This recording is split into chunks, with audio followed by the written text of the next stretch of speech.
एक विमला नाम की औरत की दो जुड़वा बच्चियाँ थीं। उनमें से एक थोड़ी सांवली थी और दूसरी बहुत गोरी थी। सांवली बच्ची का नाम दिया था और गोरी बच्ची का नाम रोशनी था। उनकी माँ उनकी तरफ ध्यान न देकर सारा दिन फ़ोन और टीवी पर लगी रहती थी। रोशनी बहुत बिगड़ चुकी थी। वो किसी को कुछ कहने से पहले सोचती ही नहीं थी, किसको क्या कहना है क्या नहीं। जबकि दिया बहुत सुलझी हुई थी और पढ़ाई में भी बहुत अच्छी थी। रोशनी को बिगाड़ने में सारा हाथ उसकी दादी का था।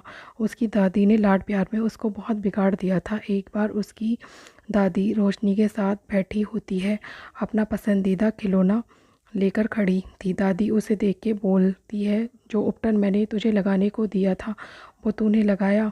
वो कहती है कि एक तो उपटन बनाया, ऊपर से काली लगा भी नहीं रही है, ज़िंदगी भर काली ही रहेगी क्या। दादी हमेशा उसको ताना मारती रहती थी और उसके हाथ से खिलौना लेकर फेंक देती है। दिया बहुत उदास हो जाती है। वो बेडरूम में जाती है। रोशनी बेड पर कूदने लगती है और उतर के उसे चादर लगाने को बोलती है। वो चादर लगाने लगती है। दिया काफ़ी सारा काम करती है। चादर जैसे ही लगती है वैसे ही वो उस पर आकर लेट जाती है और दिया भी आके लेट जाती है। वो उसे गिरा देती है और कहती है, चल हट काली। दिया खड़ी हो जाती है।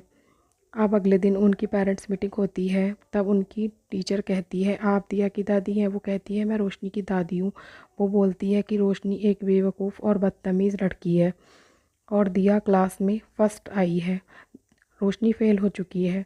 वो घर आती है और रोशनी को शाबाशी देती है और कहती है कि तुमने कोशिश तो की, और दिया को डांट देती है और सबको बताती है कि रोशनी के अच्छे मार्क्स हैं और दिया के बुरे मार्क्स हैं। दिया बहुत नाराज़ थी और वो पढ़ाई में और ध्यान देने लगी थी।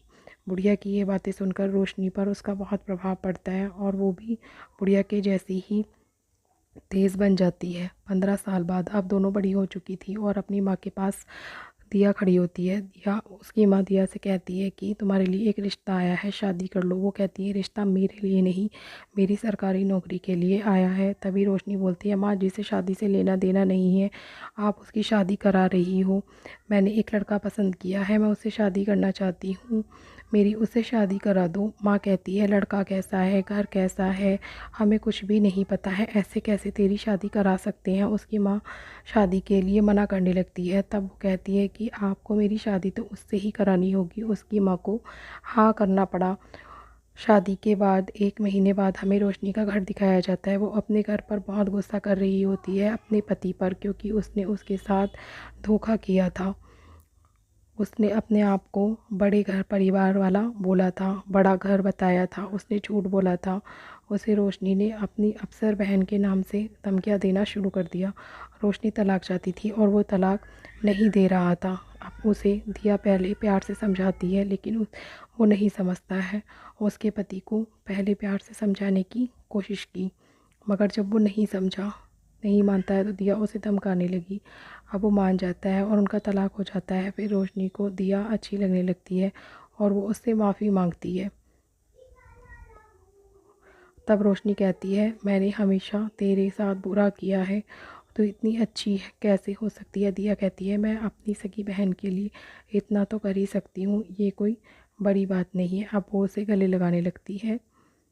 रोशनी की वजह से आज आज रोशनी दिया की वजह से आज रोशनी का तलाक हो चुका था और वह अपनी बहन, माँ और पूरे परिवार के साथ एक साथ खुशी खुशी रहने लगती हैं।